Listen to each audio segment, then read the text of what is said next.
Ugly, overbuilt, masculine, 70s. The PloProf, or Plongeur Professionnel, has been called many things. Could it be one of, if not the most ugliest dive watches ever made? Through this discussion, we will be able to answer this question ourselves. Aesthetically, ugly in appearance, maybe. But there are more aspects about it that can be justified. Function and fashion are different sides of the coin when we think about the PloProf. There isn't a seamless transition between the two. But if we are to look at what makes its design unique, it paints a clear picture that not only epitomizes design aesthetics of the time when it was created, but also feels like a watch that brings these motifs into the modern era, with a contemporary approach that we now have seen become more popular over recent years. Actually, it looks more relevant than ever. And to add, looking at its history and its development, it is one of the greatest dive watches of all time. So the title card, The Sinking Man's Omega, really liked it. It's a nice play on words, very well interpreted by Eric, who is an expert diver and a frequent viewer of this channel. The Seamaster 600, produced in early 1971, built to be a leviathan on the wrist for the professional diver. It's very interesting to transport ourselves back to that time, where diving was now firmly beyond just being a recreational exercise. Very much like the exploits at the time to take watches further into space, so overcoming frontiers of the oceans and depth were also tested. Because industries like shipping and oil required the diver to be a lot more than just a handyman. People talk about the moon watch and the pieces that came after it, accompanying these astronauts into the unknown.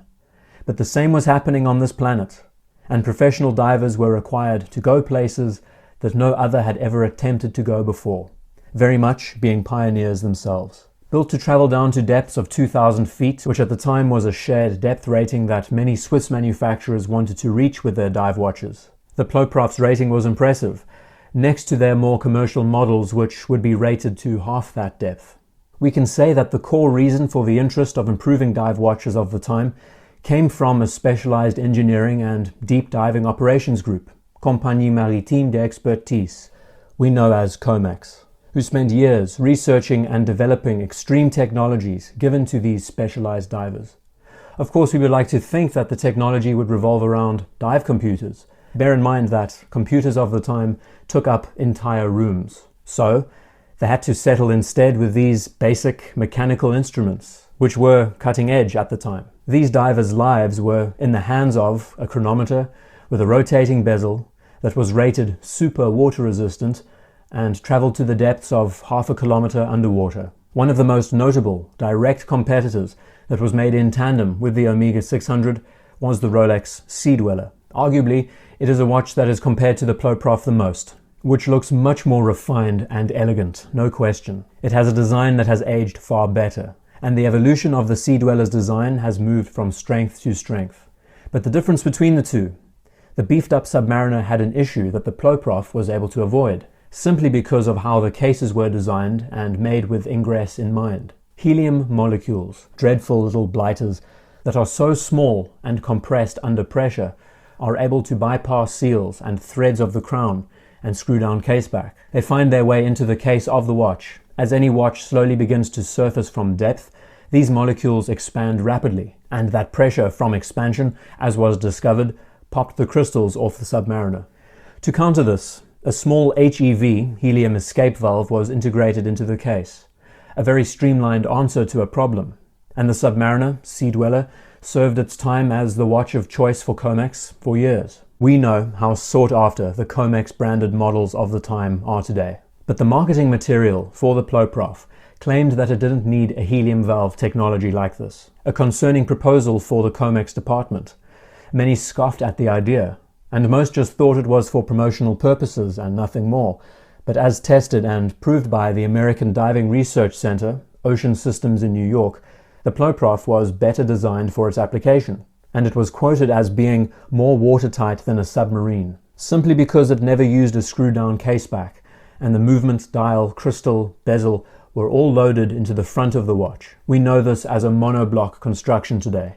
Better case sealing, less openings, less failure points. The subs and Sea Dwellers may have looked more appealing, but the PloProf was capable of doing more with less. It was thanks to experimentalists of the time like Jacques Cousteau and 4 years of trial testing that took the PloProf to the depth of 600 meters and then to 1,000 plus. And some amazing stories surfaced, excuse the pun, when Comex divers would take the watch to depths of 250 meters, 4 hours a day, for 8 consecutive days. When we look at the testing details, this watch was abused. It was taken so deep, 1,370 meters, that the watch stopped because the crystal compressed itself to the dial. And another fascinating piece of information, at the time of its launch, it was the most expensive watch in Omega's catalogue, and every model was sold at a loss, purely because of how much time went into the costs of development, testing. The company never made back the money spent on this. Enough with the history and development. Let's begin by asking the question, do professional watches need to be attractive? The answer is quite open-ended because we have seen divided opinions. Is the Speedmaster Professional, arguably one of, if not the most famous chronographs of all time, attractive? Well, considering that it is the mainstay in virtually every sports watch collector's arsenal today, the answer is pretty clear. But then, is it also worthy of being called a professional watch? And the answer to that too is yes, because of the dial, and the way that all of the parts have been addressed shows us how competent and legible a chronograph can be when line weight, contrast, proportions, and dial architecture is considered. It is a magnificent instrument, coupled then with the case that is instantly recognizable, the turn-in lyre lugs, how it protects the crown and the pushers, and how it adds a more substantial presence on the wrist. It is worthy of the word professional. How about the Seamaster Professional? Does its modern design now ride the line of being acceptable as a professional's watch, while also being attractive enough to go with any outfit and to be worn every day? Yes, it does. And it also does, in a way, feel like a worthy successor to the PloProf, because of its presence, flowing lines, inbuilt manual helium release crown. It is clear that some professional designs have been able to meet this point of function, fashion, and appeal. And maybe what the PloProf has against it in this category is that it shows its age, with its hulking, chip-off-the-old steel block case that doesn't have sumptuous curves or any kind of form factor that is relatable. It is purely masculine. We could even go so far to ask the question of whether the case was designed, or rather just made to fit the systems that the watch would feature instead. The primary focus around the PloProf was for it to encompass words like presence, competence, ruggedness, and they did achieve this with some newer technologies added into the mix as well. Does the watch make much sense when you see it at first? Not really. Does it make an impact? Yes, very much. It's a real conversation starter, no matter the circumstance. You could almost guarantee that someone will ask you about it and what it does. So, what has the modern watch managed to do so well with all of the past history at its disposal? We take the ratcheting bezel for granted today. Bezels never used to click when they were turned. They were fitted to the case with nothing more than friction. Not exactly safe for when you're relying on it to time your dives or your decompression stops. So the use of a simple, cutting-edge system that allowed for the diver to push the spring-loaded button before rotating the bezel made it more secure and safe to operate. This has been recreated with an orange anodized aluminium button on the right corner of the case. The bezel will only move when the button is depressed. The peculiar crown, being put on the left-hand side of the case, keeps it more protected, but the crown guards are also fully integrated into the system. When you unscrew it, the assembly moves with it. Fascinating design, and just adds even more security to an already overbuilt component. A helium escape valve can be found on the flank on the underside of the case.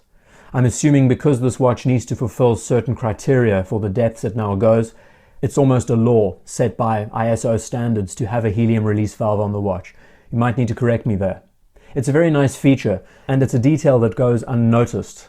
Feels like it always was intended to be there. A sapphire-capped bezel insert that is fully luminous, looking almost exactly like a bottle cap, is easy to grip. And what completes this package is this ludicrous 8-sided case. It is so overbuilt, so overdone, yet it is also the kind of watch that you know would survive an apocalypse. And considering what it was created for, with as much of a safety net as possible around all of its components, designed to be used in a hostile environment. Feedback from owners tells us how comfortable it actually is to wear, thanks to the shark mesh bracelet. Of course, they also come with rubber straps as well. But better than any other watch in this category, the lug-to-lug length is less than 48 millimeters. And considering that many of these are now made from titanium, they wear light. A very interesting proposition when we look at it from a design point of view. The lug-to-lug length being shorter allows it to fit smaller wrists. The case height of 17 millimeters might affect your wearing experience though. Moving to the dial. Many claim it to be one of the best dials the company has ever made for a dive watch. And it's hard to disagree. Simple batons, emphasized minute marks, and large, overemphasized, mil-spec inspired gladius sword hands. These elements lets the wearer easily tell the time without much effort. But there seems to be such a nice relationship not only between the dial and the bezel, but also the complexity of the case. This watch is far from boring to look at, just because of everything that's going on. Now to the most important aspect of all, its use of color. You are going to enjoy this. Design is about communicating ideas through visual mediums. Without saying anything, you should be able to subconsciously understand the intention of its function. With a lot of these models, the primary color is black. The secondary color is orange. They work well together. But look at the orange components closer. The Seamaster script, the pusher, the pip on the bezel, the minute hand, and the second hand. Every component on the watch that has anything to do with its dive timing capability shares this color. To operate the bezel, push the orange button, line up the orange pip with the orange hand, and watch the orange seconds hand move around the dial. How functionally brilliant is that? Disregarding all that's been said, this is what sold me on the watch.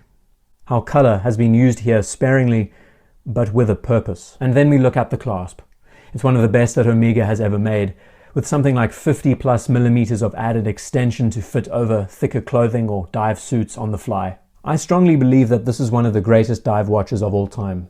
Without it, arguably, we would not have seen future developments of the line, like the Seamaster 1000. Believe it or not, the Rolex Deep Sea, known as the James Cameron, used elements of its technical specifics as inspiration.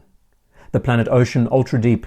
I'll link to a Versus video that I made on them in the corner of the screen. The history and development of the PloProf is there, but more because no matter where you come from in the space, whether you are a die-hard enthusiast that has seen everything, someone just starting out, or someone who knows nothing about watches, this piece will always make an impact on you one way or another. It throws fashion and beautification out of the window in favor of function and safety. How ugly and over-engineered is it? Too much. But if you've ever seen this watch strapped over a dive suit, you would understand. The presence is there. It is so legible. And it's a professional's instrument that doesn't need to be attractive for those reasons. It really doesn't need to cater for beauty or aesthetics. Share your thoughts on this piece. I would love to know your opinions. My closing statement: the Omega PloProf is one of the most overbearing and underrated dive watches ever made. That is as much of a status symbol as it is a classic.